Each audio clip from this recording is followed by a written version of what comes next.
Au monde, le Covid-19 a engendré plus de 200 000 décès et plus d'1 million de guéris. Mais comment notre corps se défend-il?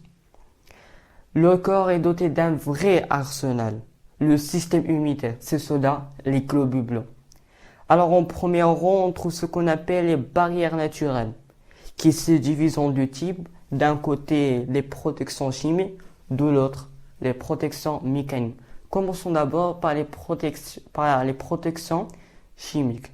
Alors on trouve les larmes, la muqueuse nasale, ces substances se trouvent dans notre nez. Encore la salive assure dans son pH atteint 3,5. Et enfin, les sucs gastriques, son pH arrive à 1. Alors de l'autre, on trouve les protections, comme j'ai dit, les protections mécaniques. Ce sont les cils de la trachée, la peau ou la muqueuse. Encore, la muqueuse, c'est une substance qui se trouve dans notre estomac. Parfois, cet agresseur est plus fort, il échappe aux mailles du filet. Lorsque la barrière de la peau est franchie, plusieurs bactéries et virus s'infiltrent. Mais cependant, des cellules du système immunitaire, les cellules sentinelles, circulant dans le sang ou dans la lymphe, ce sont des vrais gendarmes, ces cellules. Ils veillent toujours à aucun envahisseur n'entre. Des cellules nommées les mastocytes sécrètent une solution, ce qui provoque le gonflement et l'imperméabilité des vaisseaux sanguins. Des cellules nommées les macrophages entrent en action. Leur pouvoir leur permet de neutraliser l'agresseur. Première étape, on trouve l'adhésion. Deuxième, la gestion. Troisième, le macrophage digère, mange la cellule. La troisième, la digestion. Et la plupart des résidus sont rejetés, ce qu'on appelle l'exclusion. À la fin, la phagocytose. Parmi les cellules, on trouve des cellules présentatrices de l'antigène. Ce sont une sorte de cellules. Ils présentent l'agresseur aux autres cellules immunitaires. Cette cellule garde toujours un fragment de l'antigène comme, disons, un souvenir de la bataille. Ce phénomène que j'ai expliqué s'appelle la réponse inflammatoire et elle est le premier rang de notre défense.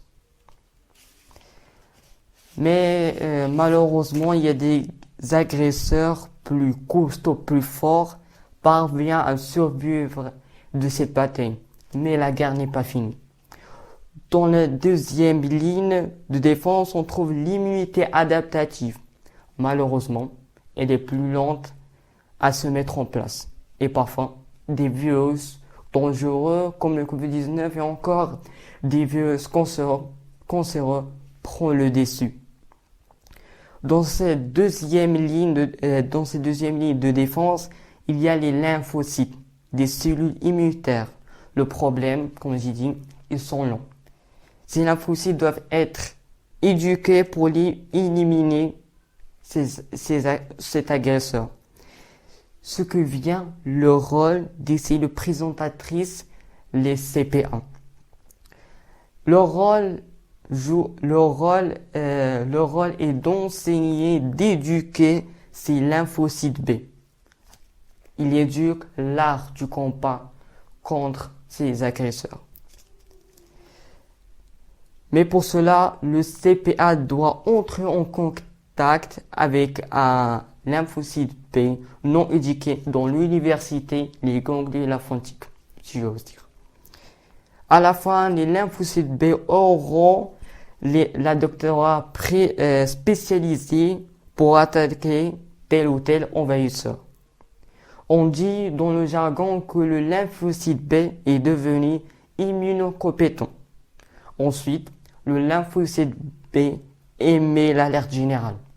Puis, des cellules immunitaires, les lymphocytes T, entrent en guerre.